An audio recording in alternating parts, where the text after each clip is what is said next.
Yes,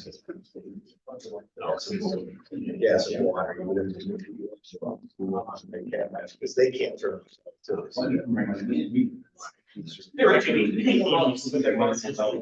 Shark table. Might be able to take advantage of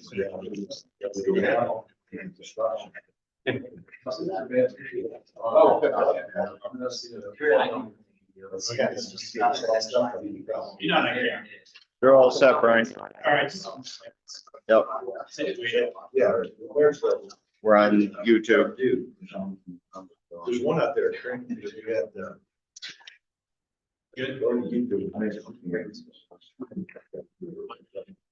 What's that, Bob? All right, good evening. Let's get started with the March meeting for fire commissioners. Pledge of allegiance. Pledge of allegiance to the flag of the United States of America, to the republic for which it stands, one nation, under God, indivisible, with liberty and justice for all. Moment of silence for deceased members of the district.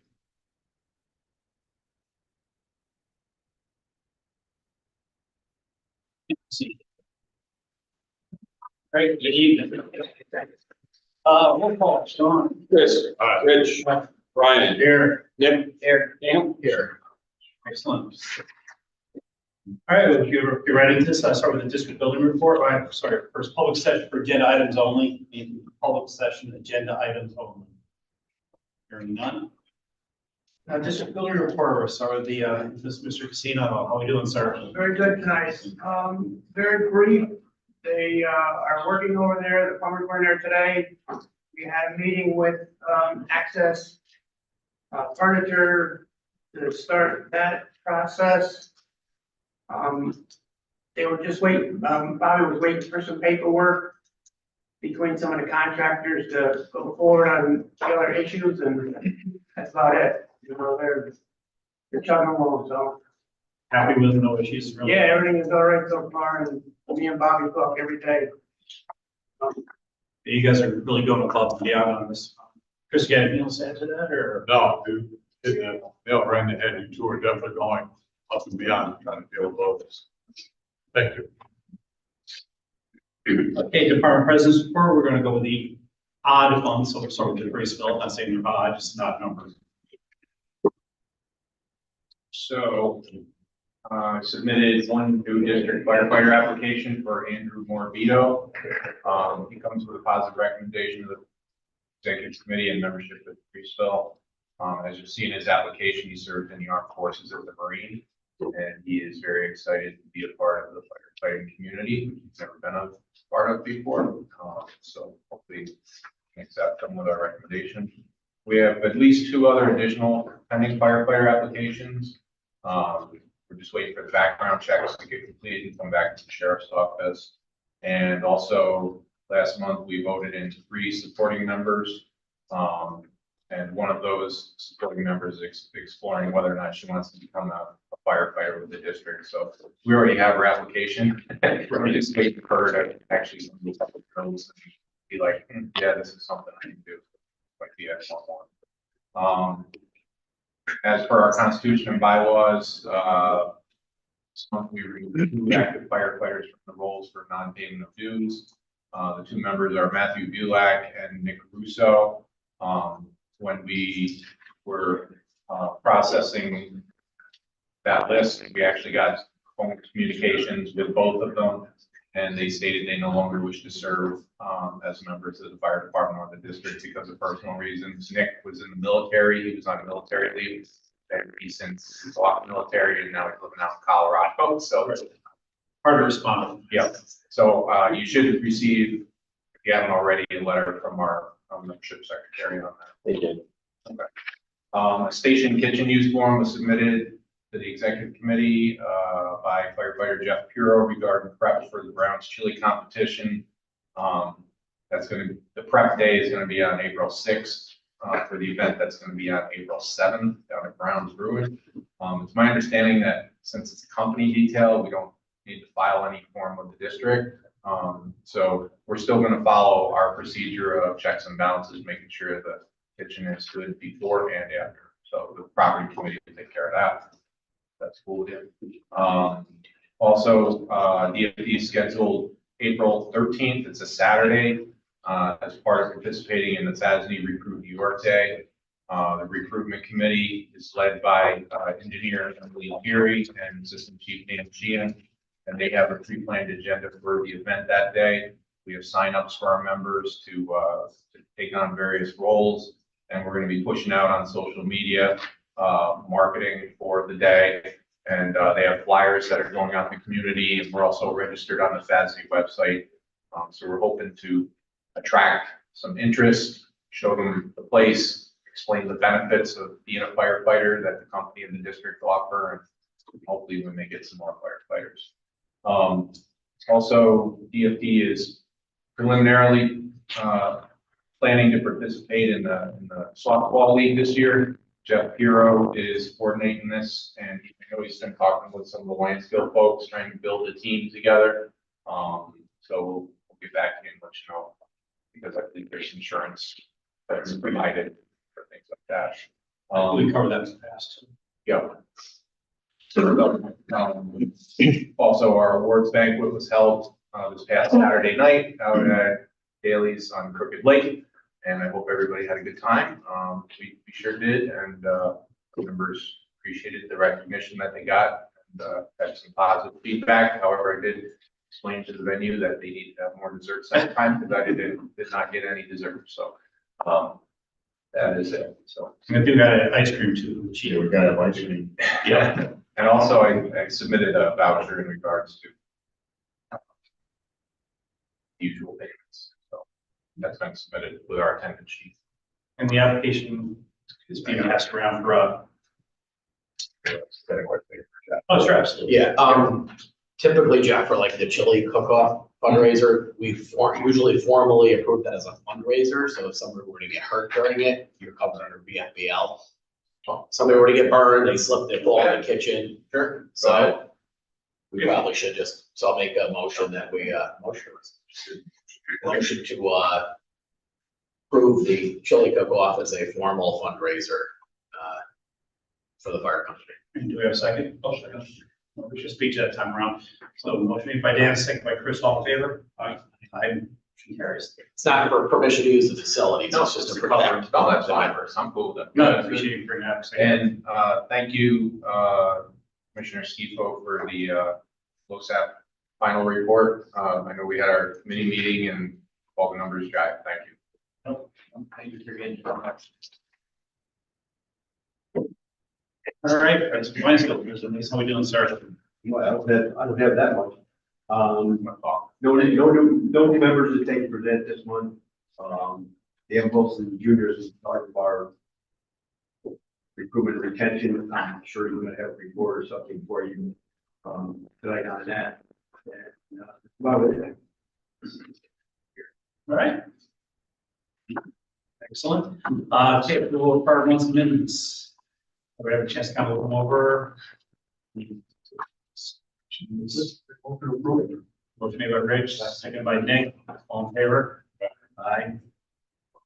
Treasury report. Here comes the bank reconciliations for you to review and sign off on. The treasurer's report is available on digital Dropbox. You can see the money market account had a reconciled balance of $1,762,473. Of that amount, $663,455 is for the general fund. $689,402 is for capital reserve equipment. $386,579 capital reserve building, and for the repairs, we have $23,026. Checking account had a reconciled balance of $298,772, and the WFP project fund had a balance of $2,490,005.59. Copies of the bank reconciliations and the bank statements are attached, as well as the listing of all the checks that were cut out of the general fund for the month of February. Any questions for Sean? Resolution to approve report. Chris, seconded by Rich. Roll call. Chris, Rich, Brian, Aye. Nick, Aye. Dan. Aye. All right, approval of her month's invoices. Commissioner Skipo had the pleasure of going through the very thick binder. Altogether, it's like $891,000. Obviously, this is a busy month on things, stuff like that. So we have a chance to look at the invoices. I usually not the resolution.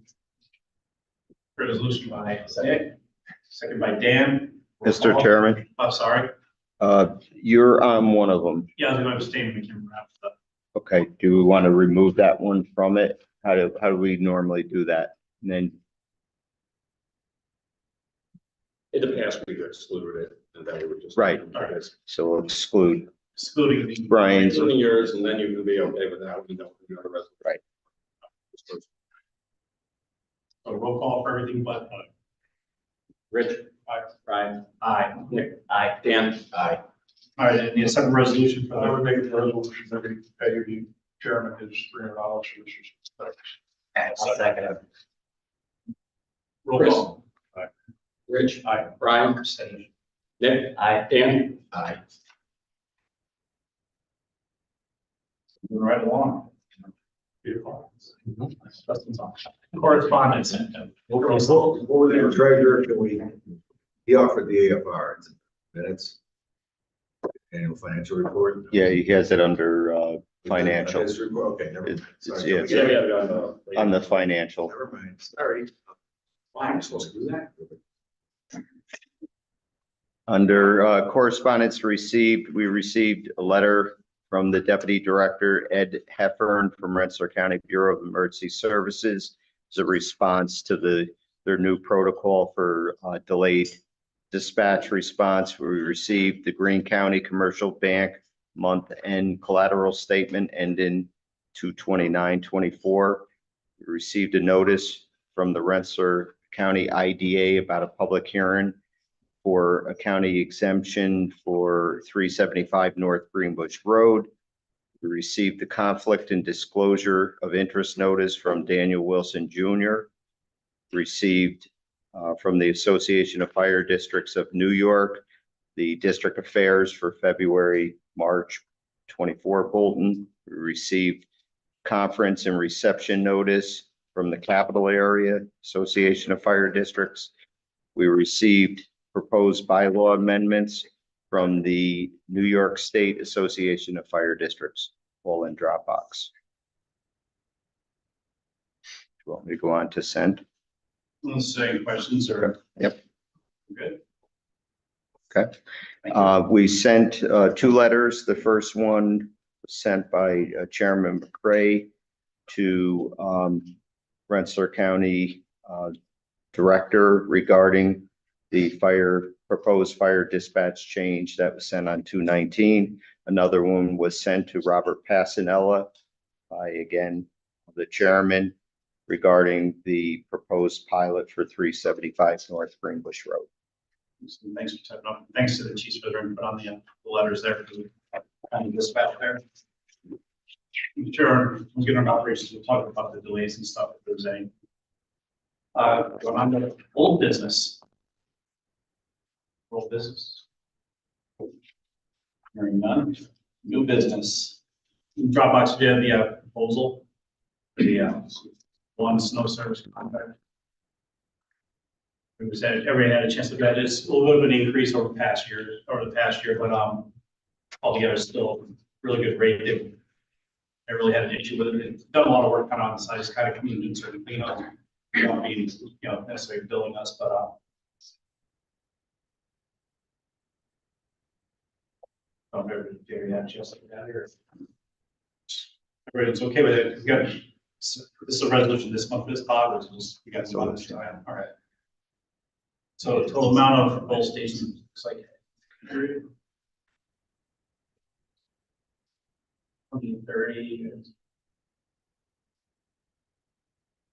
8130. So do we have a resolution? It'll be 8130 for the two stations. I'll make a resolution, see where they haven't done anything that they thought you know, they've done a stellar job, down here, so. The station look good. Yeah. One second. Resolution by Nick, seconded by Rich, roll call. Chris, Rich, Brian, Aye. Nick. Aye. Dan. Aye. All right. Page 2. DFD Chief Report, Chief Clue, good evening. You've got the copy of the total reports. Obviously, the load staff's been put through. We got that final, tonight from, Steve Ball. Apparatus report. So we had quite a bit of work done on SB9. It's been an ongoing thing for a while now. But we, replaced the third air tank on it, so that all three of the air tanks for the brake system are replaced now. Shuttle valves, a ton of fittings that people piecemeal together over the years. I mean, we're probably going back 10 years that didn't meet DOT certifications. We did get the cap system cleaned out finally, all the congealed foam that was in it. And we disabled the cap systems on it for now. If we ever go to sell it, we can enable that again. So the cap system is no longer in service on it. So it's just put water through it. That was a pretty hefty bill. That was like $8,000. So hopefully that's our big bill for the year for that. Any questions on it? And it's been an ongoing issue. The onboard compressor was always running, couldn't figure out what it was. Had looked at it a few places. It seems like it's finally fixed down here, so I'm in good shape with it now. That's good. Rush 9, we had over to have the steering column put on it that we got used. It was good. It was the wrong steering column that we couldn't have. It didn't work because it was for a standard. But after they pulled it all apart, there was a clicking in it. We think it's I don't know, like plastic keeper or something that's in it. They pulled it all apart. Everything's good with it. It runs fine. There's no safety issue with it at all. So it was good that they pulled it apart to give us a piece of mind that everything's good with it. We had that back over there first to get the basically pony pump motor tuned up. It was a mess. So all good for brush season. Hopefully we won't use it like we did last year. Our preventive maintenance for all the trucks will start April 1st. That'll get the pump maintenance and the pump testing done for the year. I think that's it on apparatus. We are moving ahead with getting the radios, the mobiles and the portables we programmed for NGPD and down in Colony. Spoke with Chief Littlefield, I don't know, a few weeks ago now. Colony is moving ahead with their end. We've had an issue with NGPD being able to communicate with them going forward when they switch over. Is that what it is? Right now we're patched. We're patched when there's an issue with it. So we'll be switching over all of our portables and mobiles. Actually, the chief's portables and mobiles for the NGPD and the all the portables and mobiles for downtown. Any questions? Questions for the Chief? All right, Blue Chief Littlefield's online. He is. WFD Chief's report. All right, good evening all. You should have the regular statistics for the month. And then also to go off of Shane with the apparatus maintenance, basically Jeff and I discussed we're going to rotate weeks this year. So we're going to have a truck over there at Bulldog. And then when that truck's done, we're going to just switch between the two stations. At the end of it will be truck 4-2. So Sean, are you in a good mood? Yes, of course I am. Okay, well, here it goes. So I would like to draw your guys' attention to the Bulldog invoice for truck 4-2. I assume you have it in your Dropbox. I hope. It was in the invoices for Okay. approval. So at the very last page of truck 4-2, I know it doesn't read exactly easy, but at the very bottom of it, the technicians, when they were doing the work, they were noticing other issues, and some of it was known, some of it wasn't. So basically, I just want to draw your attention to it. So when it goes over for its annual services this year, as Mr. Durivage mentioned, we're gonna go through their however many multi-point inspection lists they have. So what I had asked for when it went over there for the work was, can you guys just look and see what you see, so that, you know, we're not blindsided in a couple months when it comes over there. And they did find quite a few things, and the plan for that is going to be Mr. Durivage and I sitting down and kind of going line by line to see what would apply. Basically what they told me at Bulldog was, if we brought the truck over and did everything on the list, the truck would be there for about 3 weeks, depending on what was broken. So I don't think that's feasible for us. So we're going to try and boil that down to something a little more reasonable. And, you know, obviously the bill for truck 42 is rather heavy. And a lot of that comes from the main hydraulic feed line that was bad. Basically, just for clarification, that line goes from the PTO off the transmission. It disappears into the underbody of the truck in the pump area, and that's what feeds all of the hydraulic systems. So it was a pretty invasive project that they had to do, and that's why those labor rates and everything is the numbers that they are. They were able to get the truck fixed for us and get it turned around and get it back in service, so we were very appreciative of that. But I just want to warn everyone that in a couple months, there's probably going to be a rather ugly price coming. So other than that, April 13th, the Recruitment Retention Committee has scheduled a recruitment day at the town hall. So Mr. Durivage has the information so we can get all the proper paperwork done for that. And we're in pretty good shape. Been working with the building committee to make sure that we get prepped for when the better weather projects begin, especially the apron and the epoxy floors and stuff like that. So the goal is that the Wednesday construction meeting, we'll be able to hopefully get a schedule together with the 2-week projection so that we can make sure we keep up our end and don't hold up the contractors. And other than that, that's all I got. All right, I just see a couple purchases here. If I get these notes out of the way, but there's two purchases, I'll pass them around. One's the do the programming with the Albany County plus the PD for both departments, $25. And there's a first request here for 55 total batteries, which we discussed last month. I know they're looking to go to the OEM, like a cheaper type battery. Yes, so if I can address the board on that, it's good news, actually. Before I ordered those non-OEM batteries, I was told that Rensselaer County did make some headway with Motorola in securing a special price for all agencies in Rensselaer, emergency agencies in Rensselaer County. And the cost on that was even less than, it was $61.20 per battery, ordering it through Wells Bearcom, kind of direct to Motorola. So it was even a better price, and they are obviously OEM batteries. And so at that point, spoke to the chief.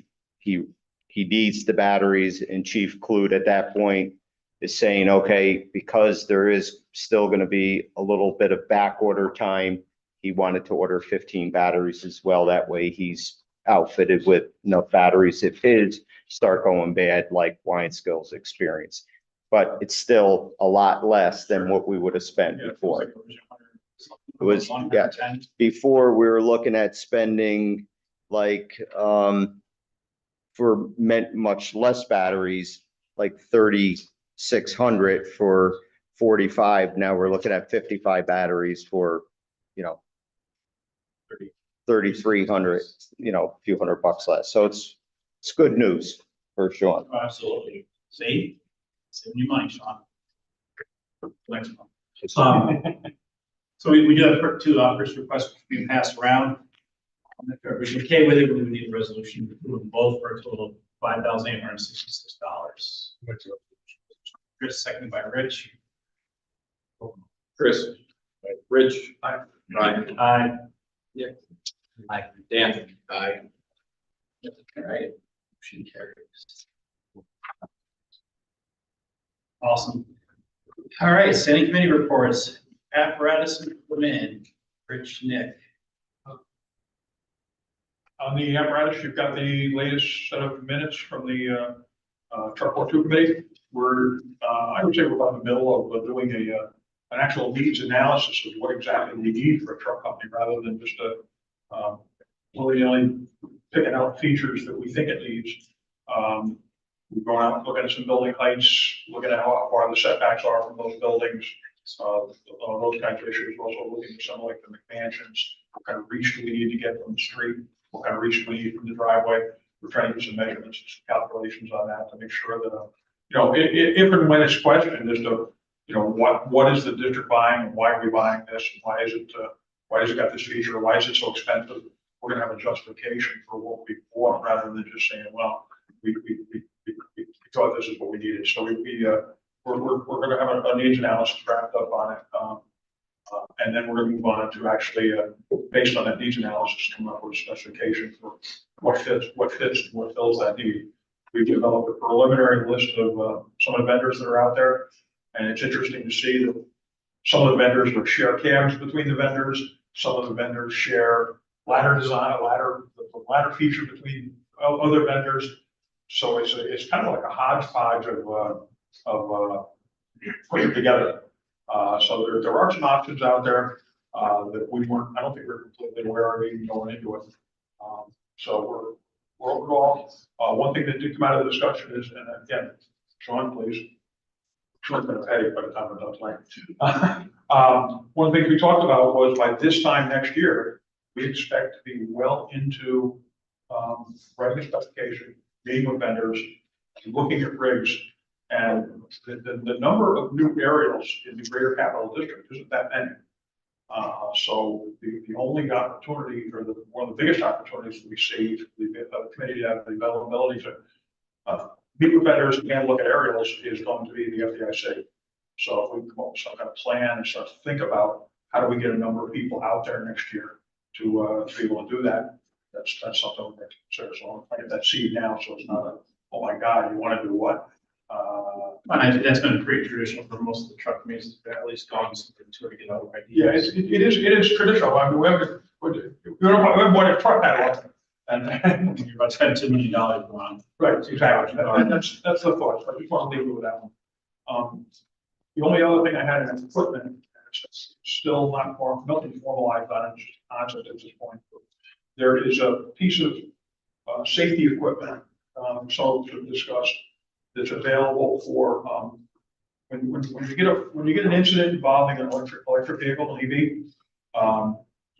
the person turns off the switch or turns off the key or pushes the button, whatever it's supposed to deactivate it. Well, that doesn't kill the electrical system. That just kills the power going from the electrical system to the drivetrain.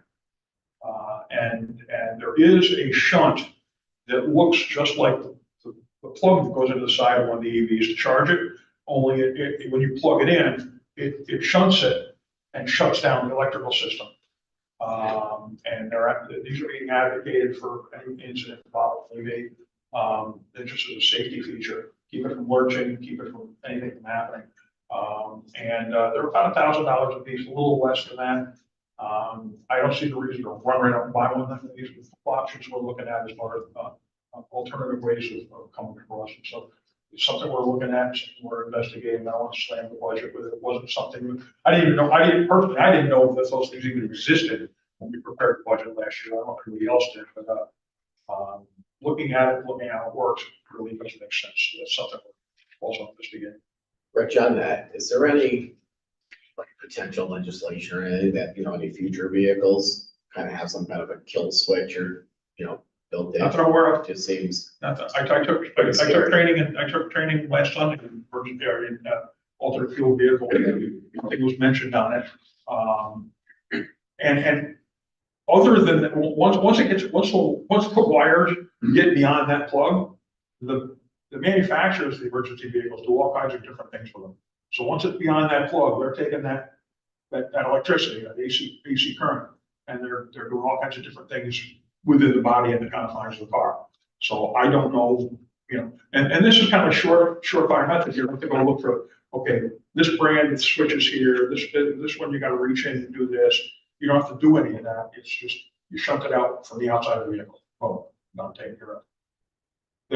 There was a discussion at about the vehicles though, that also, for example, the cars right now, and many of us probably have these cars. I know my truck has got this feature where you pull up to a stoplight and the vehicle shuts off to save fuels.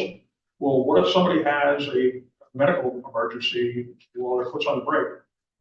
And now we pull up and don't realize that, and we go to take the person out of the car. We've now released that pressure on the brake, and the car will just forward.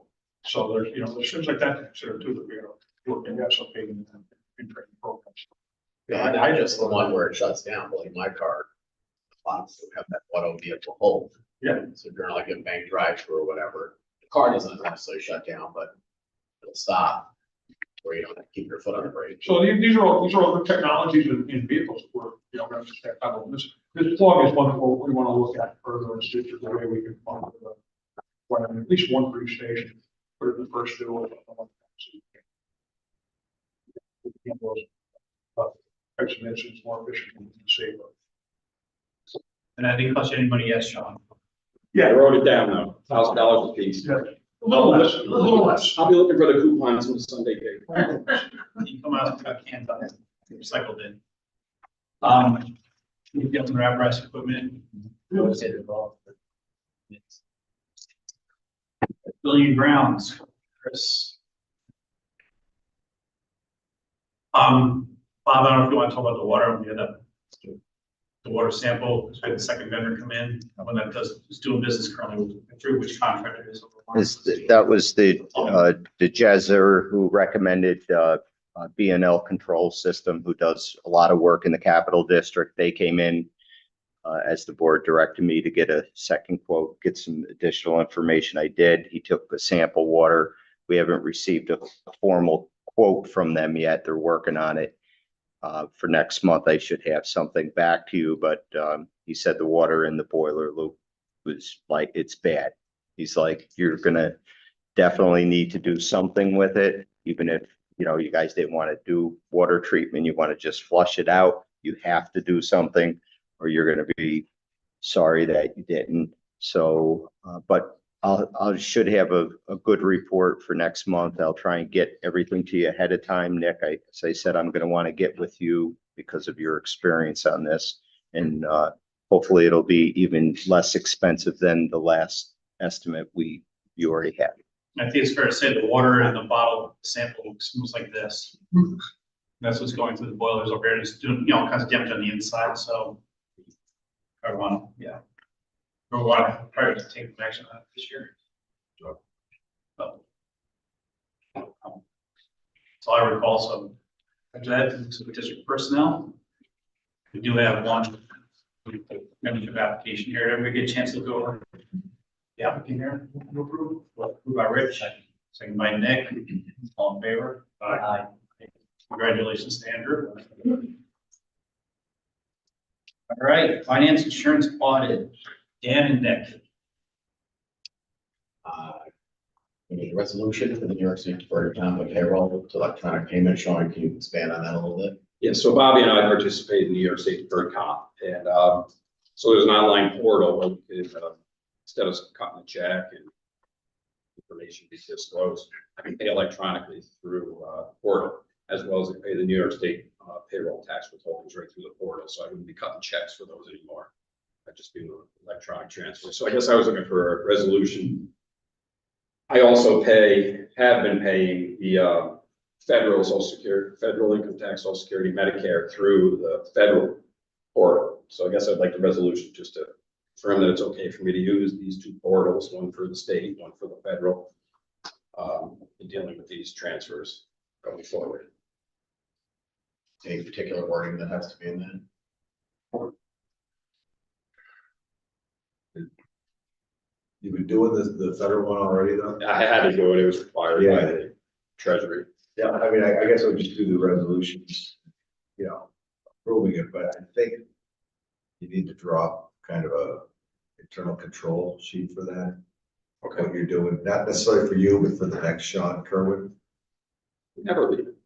Should we just wait until next month? No, I think you should approve the resolution, but I think what, because this is kind of a deviation from your normal process of paying bills, we need to have a procedure that Sean will, nobody's better than Sean in terms of running, you know, what he does and what he doesn't, and then make that part of your internal control. Your auditors will like that, and as Absolutely. I'll send that out before the next meeting.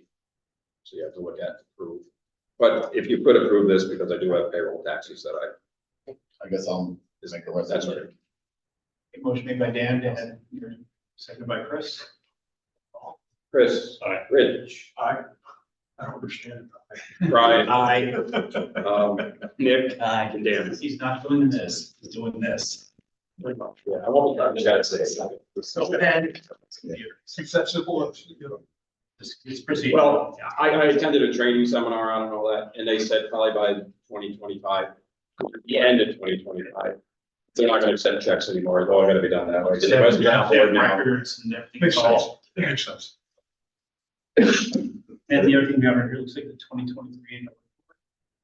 So you should have a copy of the annual report. It's in the digital Dropbox.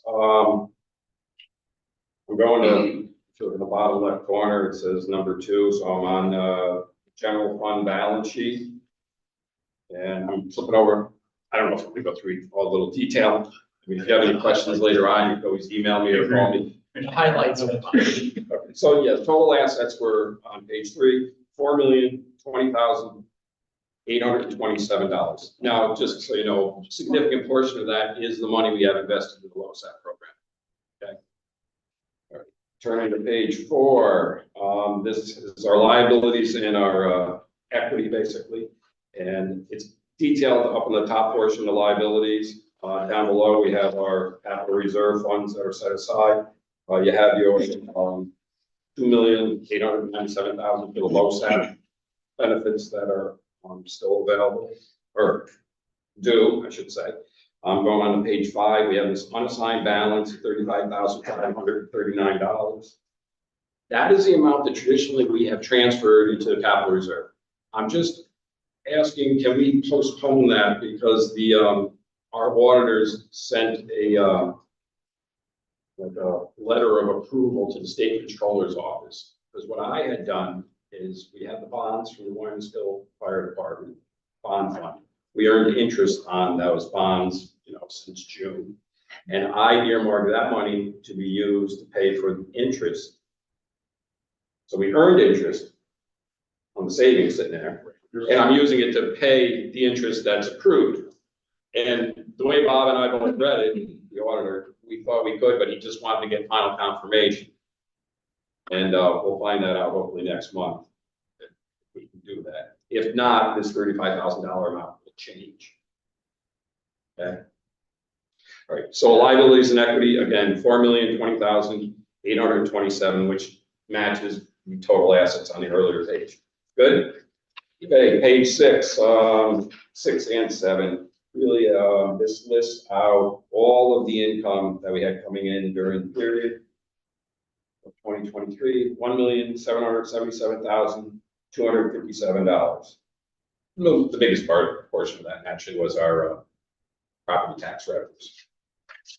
Okay, going to page 8 and 9. These are the expenses for 2023, $1,266,831. And you can see the itemization of those various costs. Again, if you need more detail later on, or you want to discuss it further, and later on, like, page 10 is just the fund balance, showing that we have a fund balance left over at $3,875,378 at the end of 2023. Good? Yep. All right, I'm turning the page, the next page, just dealing with our budget for 2024, the estimated property tax revenues, $1,608,704. And then how, they only ask for these two lines, public safety and then employee benefits, which, you know, is low SAP, our salaries, social security, all that good stuff. So those total expenses come out to $1,608,704. That's page 12. Good? Good. All right, now the next, this is like another fund. It's the capital projects fund. This is for the improvement being made to WFD. So cash of $2,478,058. That was sitting in the bank account. The reconciliation from December 31st, which you received back in January. I'm on page 14.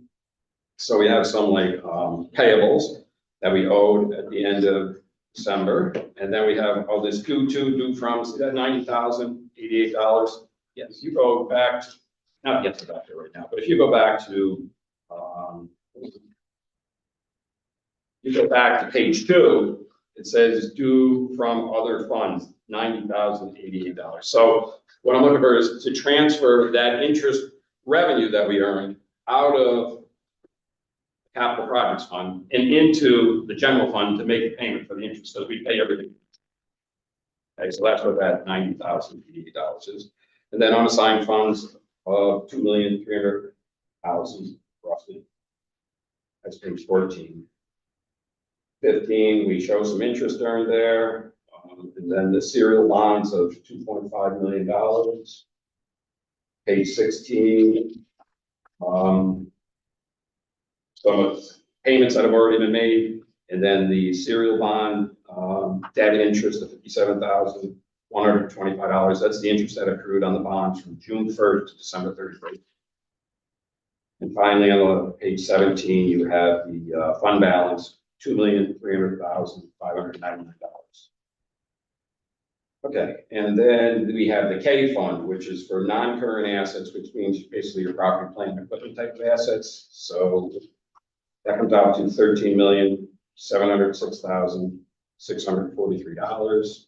If you recall, last year they in their audit report, they made a suggestion that we work on cleaning this up because we haven't really done a physical inventory count to verify that this machinery and equipment of $4,878,000 that we actually have it. So what I've been doing is I've been compiling, and so I had to go back and find what the freeze fills equipment assets were when we consolidated. So I got that documentation. There's like $700,000 in there. There's a list of, pretty much a list, but it looks like the last couple of years they just grouped it into a bucket saying there was $99,000 worth of equipment purchased in 2010. I don't know what that organization is though. So anyway, I was talking to Bob, the CPA, about it. What we're looking at doing is a lot of this equipment is really old. I mean, there's stuff on here from when Loyal was doing this. We still probably have it, spanner wrench or something like that. But it's kind of past its useful life and all of that. So I'm going through, I'm trying to find the old stuff and the inexpensive stuff. And if you all agree and the CPA agrees, we're just going to kind of like write that off because it's exceeded its useful life. So we're trying to get the inventory down to a smaller amount so that we can do a physical inventory count. Do we have this stuff? Okay. So anyhow, this is going to change this year because I've been working on that project. It is kind of a project. Break that all out. Okay. Now I'm on page 20. Page 20 and the rest of it is just like the notes to the financial statements that the controller's office is looking for. About debt, about the bonds that we have, how much we actually owe in the bonds. I had to come up with an amortization schedule. This is for both WFD and DFD, principal payment, interest payments, so on and so forth. Years going all the way out to 2045. This is already on the long range plan that we worked out already, schedule, you know. All right, and then there's on page 25, it just shows the reconciliation of the bank accounts for the checking account, general fund checking account, the money market account, and the bond fund account. Page 26, it's just reassuring that we have FDIC and we have collateral in excess of FDIC insurance, which Bob like gives that to us every month. as far as findings. Page 27 is a little bit of the itemization of the benefits that are provided to the members.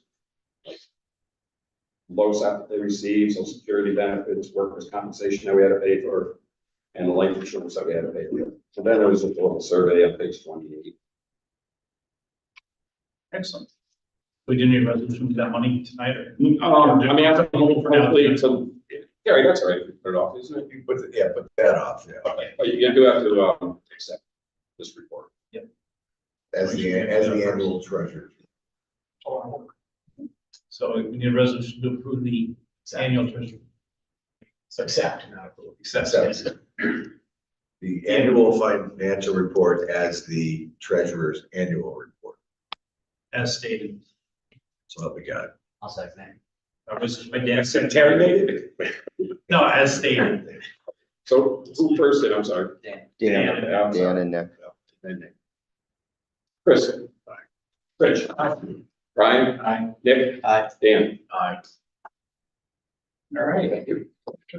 thank you. Thank you. All right, long-range planning. Nick. Not development. I'm not too much in it for this one either. Mark. Policies, procedures, membership. We have been knowing about dispatch for the fall. One of the things we noticed difference in how they're dispatching things, and that's what two chiefs, there's some feedback. If there's any real differences, how much of a delay? It seems, from my average, it's been pretty quick turnaround. That is what it is. Nothing we're gonna do about it. Fair enough. The county did offer to come to one of our meetings, but I didn't really see a need unless there was some big issue. I've been trying to listen to the scanner, and I know it drives me nuts, because I usually don't listen to the scanner. But, I've noticed that when it's the freestyle minus go, when it's the freestyle, they're usually one right after the other, because the dispatchers seem pretty knowledgeable of the fact that one goes, the other goes. And I've noticed that with other locations, sometimes the delay is longer.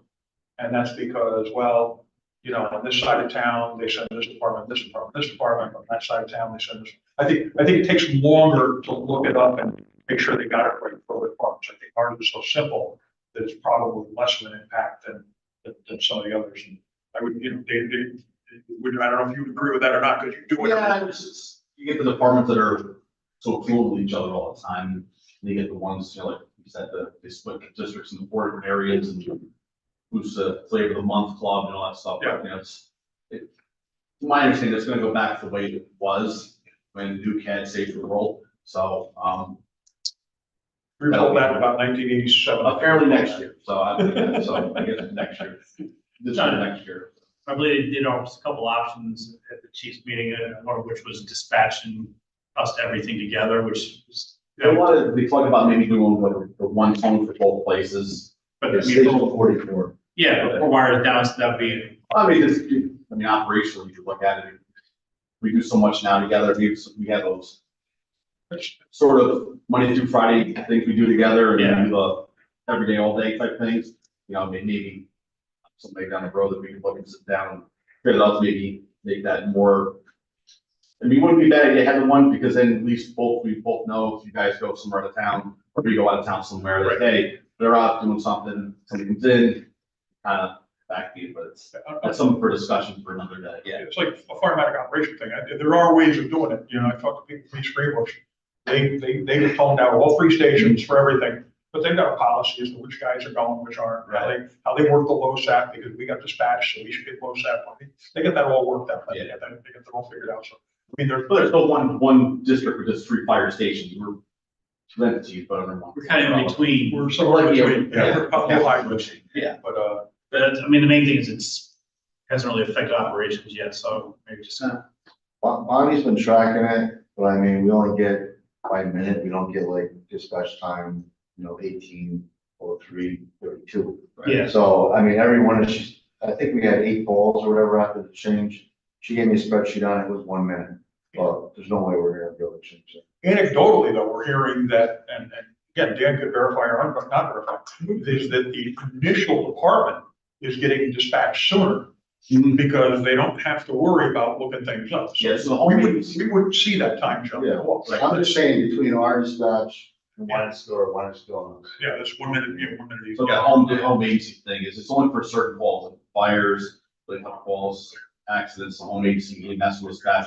And then, only thing that's kind of weird we're doing is that EMS calls, we still get to go look up who goes. There's departments that still need help for EMS call, and, you know, so we spend time doing that. Fire related stuff is all gonna be that home agency first, and then transpire everything else, so. So, LoSAP, Nick, it says Nick and Brian, but it's Nick, I'm not gonna lie. Chiefs and presidents. Well, the two fire companies conducted their annual, LoSAP census. And they ended up with 69 LoSAP qualified individuals. The totals are at, WFD had 37 out of the 69, and DFD had over 32 out of 69. Split up 32% for insurance funds. So we're seeing steady numbers, and we're not really missing. A lot of people aren't missing, missing LoSAP by a couple of points. It's either blowing out of the water or they're barely showing up. So Yeah.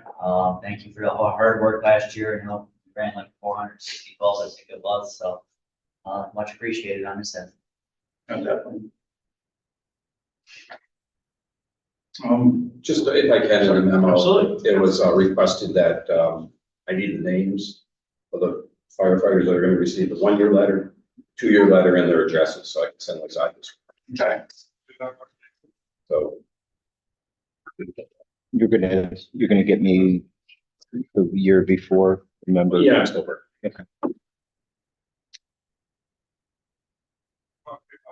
So that's what you worked on. Nice. Awesome. I've seen the one president. I think, you were saying, did you? So you see, we gotta reconcile what was sent out last year and just validate. Oh, that's right. We didn't send the 1 and 2 year to you yet. Business operations technology, Dan and Nick. I asked Bob just to hold the chiefs before we went out and purchased the cellular iPads. Adam, are you on? Can you hear me? We didn't hear back from Adam. We assume he wants. Bob had polled the chiefs via email, before we purchased the new iPads, just to confirm, who wants one, who's gonna use it. We assume you want one, but can you just confirm? Yeah, I sent him an email earlier today replying to it, so yes. Okay, so those will be purchased. That's all I've got. I don't got any, Nick. All right, Bob, we're getting quotes on that, I guess. You guys already approved it. Oh, okay. Last month, you approved the purchase of it, up to 6 pending. Yeah, We approved up to 6. up to 6. He just said he wanted to hold until you heard back from chief officers to see what you wanted to purchase. So we're good. All right, development plan review. Nick, South Chiefs. Been on quiet on our side of town. About your side. Same, we did go to one meeting about the hotel. Well, I think that was in February. Basically want to add a 5th floor to it. It's going to add 7 rooms, but they're adding a whole nother story to it. When it comes to the site plan portion, we will probably have some comments, especially about access around the building and stuff, but, our Quacking Dairy should be going to public hearing this month or next month. If they take comments, we're at that meeting there. But we did send a letter out about the pilots, the county executive did call back. It was in an email summarizing the call, but basically he stated that the county should not be exempting places from fire tax and other essential services. So I know historically there have been some properties until like, I don't go name them right now, but that have done pilots, and so somebody is giving somebody a tax break somewhere. I'm not familiar if there is a town IDA that was alluded to by the county, or if it's just. What I'm wondering is we've been told that there are properties that had the tax break that we weren't getting the fire tax for. And then the county has told us that they've never done that. I'm wondering is if someone misread it in the assessor's office and applied wrong, would it be worth would it be worth it for us to go see who's got open pilots and just see if it's a mistake in reading it? And, you know, at least get back on the tax roll for someone we may be off now.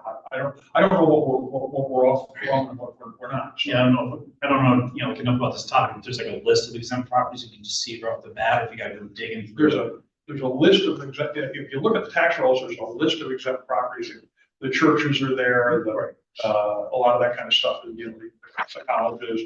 Well, that's all listed at the end of the tax rolls. Now, I don't know how you pull the ones that are pilot out of that. You know, it would probably take somebody with some talent, talking to the assessor. It's a little bit of legwork. I don't know if it's worth doing going back, or if we just watch it from here going forward.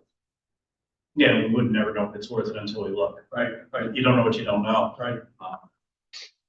We visited this in 2010 with that, our apartment complex that had wasn't a pilot, but they lowered the assessment down to almost nothing. It's one of the first things I dealt with. Eastwood? Would be Eastwood. That's It about wasn't, Eastwood, it was yeah, Eastwood. it wasn't a pilot, but they cut some deal where you guys got like next to spit. And we ran 30% of our runs. that year. Yes, yes, that. There's another one too, where we don't really get anything, but they bought the police department's Van cars or something. Van Allen. Which one? Van Allen Apartments. Yeah. They bought like 2 police cars. My gut tells me that it's probably not worth going back, but man, we gotta stay on top of it. Because it all takes us a pen stroke wrong, or, you know, us missing a conversation, and before you know it, we're out. Well, you are not, as a special district, you are not included in the pilot. The question is, what happens when you're not included, I guess is, you know, really. And that, the Eastwick thing was, I was amazed at, because they didn't pilot, they just got the assessment, which was worse for you. I mean, then you had no recourse, so I think your point is well taken. Going forward, keep an eye on the pilots, but you are not, the school districts are asked to be part of them in other jurisdictions, but special tax districts aren't.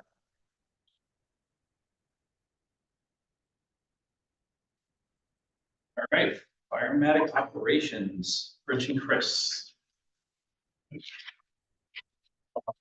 This is gonna be a big topic for more than just two of us to handle with 6 chiefs. Okay. I think there needs to be a workshop set up for this, so we can, in better terms, just kind of discuss it a little bit further than the two of us trying to sit down with 6. So I'm gonna recommend it. Workshop here. I've looked at preliminarily, and I looked at this that Chief Littlefield presented as to how he's divided up his chief officer duties. I looked at the list that Shane's posted on how he's divided his up. And looking at them, it seems to be equitable, fairly well balanced. You know, I'm not gonna quabble, well, that should be there, that should be that stuff. We don't need to micromanage like that. But then the other part of what I spent a large part of the month working on is getting a better understanding of what these potential new OSHA standards might be, if they come, when they come into play. And I don't give them an if, I give them when. It's just a matter of how the timing plays out, and how severe the bite is, because you know they're going to replace a 44-year-old standard. And looking at most of the things in that OSHA standard that relate to training, the documentation of training, the training of the trainers, then the documentation of hazard assessments, community hazard review, pre-incident plans. There is just a lot of work here that's going to be that would typically fall on that same group of guys. And I suppose it could be passed down the ranks, but then we lose captains that are helping with conducting the training. We lose captains that are helping with coordinate the apparatus maintenance. We lose captains because they're going to be doing all this other administrative stuff. And I don't see, you know, either station burst at the seam with potential captain and lieutenant candidates. So I don't see it being, and I don't see us hiring more administrative staff. The first, one of the interesting things about the proposed standard is that the first thing in the standard that when you read OSHA's anticipated, phase in, they got there's a whole list of like 26 things, 24 things they want done. But the first one they want done is entire, membership buy-in. So it's not gonna be chiefs writing SOPs, it's not, as they relate to safety. It's not gonna be chiefs writing policies. It's not gonna be chiefs developing a health and medical program. It's going to be almost like a labor management safety agreement is the way I read it. And that itself, just managing all that stuff, I think it's just gonna be overwhelming now. I don't think I don't think it's gonna happen this year. I don't think it's gonna, I know, but because I think there's gonna be enough pushback that it's gonna say, let's phase this in over time, let's implement this over time. But I don't see it not doing, because in reading what they're actually looking for, I didn't see anything that was overwhelmingly uncharacteristically bad. So that's just my take on it. So, yeah, we can sit down as a group on it and discuss it. But you know, I don't know what it could come to. And We'll explore it. We'll explore it. right now, I mean, it's been on and off topic for years, just, we're gonna do it, you know, and encourage you, try to get a meeting sooner than later. The only reason I'm saying that is, you know, you're talking about going to FDIC to look at trucks next year. If we stay with 6, we gotta put $150,000 back into the budget. Yeah. Just remember from the long range plan, we took the $150,000 out for the trucks, top replacement, so we gotta get that sorted out, so you actually know what kind of budget you have for the new truck. Yeah, I agree. All right, we'll try and get a meeting together this month. Wow. Yeah, I mean, it's, you know, it's ramifications, no matter which way you go, and obviously, you know, those things could be. But I don't see the wine still chiefs as often, but I see the racial chiefs down here 3-4 nights a week meeting on one thing or another. So I don't want to drag them out to another, I don't want to drag them out to another meeting to discuss something that we. I mean, even if you don't do all 6 chiefs, if, you know, 2 chiefs want to get together and nominate one of the assistants to be You guys figure it out, let me know what you got. the spokesperson. All right, I'll talk to the 2 chiefs. We'll see if we will answer that. Yeah, you know, you don't have to have all 6. I know they had a meeting, you guys discussed it, I heard about the meeting through other people talking. He said 1 to it, just bring all the ideas, you know, try to get all 6 in the room. Okay. So we have faith in each other. Excellent. Excellent. Recruitment retention, we did start the committee last month, just got one in place, but. On top of everything else that I'm trying to get done, the AFG grant for this year came out today. Okay. So we got 1 month to put in an application. We are nowhere near ready to put in an application. I don't see us being there in 1 month. My goal will be to try and get something in, because something denied counts towards The next attempt. Yeah. So if we get something in, even if it's even if we know going in, it's a plot. It says, hey, North Greenwich Fire District is on record as trying, and that gives them a couple points towards next year. So, I had no idea what the schedule was for safer. It's not AFG, it's safer. Yeah. I said AFG, it's what it was down. Sorry. I had no idea what the schedule was. I did not realize it was gonna be popping up this quick. I asked for call safer was like a September or August, September, October kind of thing. That must be when they start doing the rumors. So I'll try and get something in. All right. Yeah, we weren't expecting a lot of activity, but this was just kind of something, you know, we're trying to start up. Or I think almost anything we've talked about, and almost any idea I've heard, ultimately involves money. So we've got to nail down what it is we want to do. Earmark them, you know, the gas is going to cost to do it, and then come up with a grant. And the other thing, for those who didn't see, New York State did pass the retention bill, where basically now the state will reimburse, it's like a stipend, will reimburse firefighters who completed certain classes after August 31st. It is taxable through a W-9, and so quite the process to go to the Homeland Security website. But long and short of it is, if you have a firefighter who passes BFO with hazmat first responder operations, they will get $750. A firefighter who passes IFO after August 31st with HEMPRO will get $1,250. a firefighter who completes basically the entire IFO course gets $2,000. It's taxable, again, I'm reminded of that. And any person, passes fire officer one is eligible for a $1,000 stipend reimbursement from the state. So there's a whole list of requirements. One of the requirements that's important for the chiefs to know is every year you have to file basically a report with the state saying, we're here, you have to have X number of interior firefighters. It's a standard form that's right off the website. If you don't file that census, none of your members are eligible. It's one of those little read the fine print type things that they put into this law. So and originally it was gonna be when the budget came out, or when the budget was originally passed, but they changed it when the municipal law was adopted.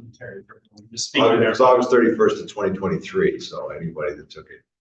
So you guys be graduated September 1st, they're eligible. As long as you had all your NIFRS reports in. Yes, your NIFRS reports also. Make sure that, and the chief certifies that you're in good standing. So if you graduate with the class and you leave and go to another department, you know, That's right. there's all sorts of, but that's all for the $3.5 million that you're going to collect. OPC is going to collect. Different. One of the requirements that I was made aware of, and I don't know how it's codified, whether it's codified or not, but I was told it was a requirement by a fire protection specialist, is that we need to be careful that all of our people that are going to these classes, their state training record reflects that they are a firefighter in North Greenwich Fire District.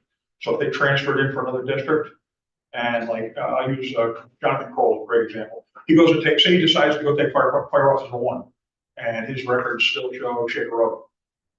If he submits that through North Greenwich Fire District and his records show Shaker Road, they're going to deny it. Sure, they're doing everything they can to deny it, okay? And it's even more critical.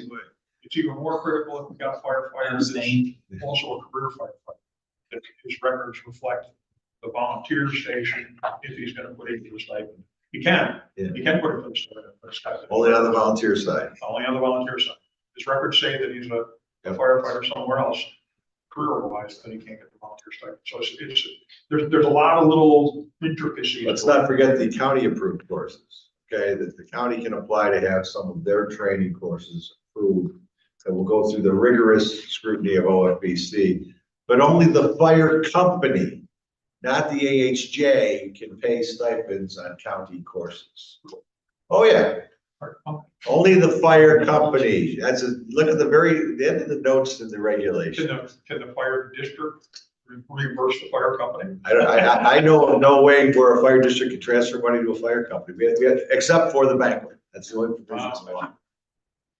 See, what do you want for $3.5 million? You know, It's a backdrop for election. It needs. All right. They need to review that upstairs. Okay. Is what they need to do. There's a lot of. So there's a lot of missing pieces.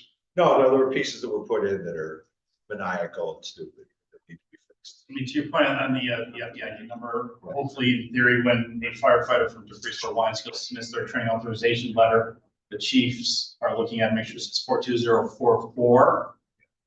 We do not use 442 or Yes, 42009. we'll be right with you. All the state training records were merged into North Greenwich Fire District. So a little caveat if you didn't know that. And part of that census statement, she has to list all the addresses of all the fire stations and substations too. That's important stuff that OFBC needs. Yes. To go issue a check to somebody who took the course. I believe by. Or they can look on their website, because all that's on their website, but that's not. Hey. Chief Will. You know where I said In the discussion of that, Mr. Chairman and Mr. Hannigan, would it be possible that we could generate some sort of document with the guidance on exactly how that process is supposed to occur for our members?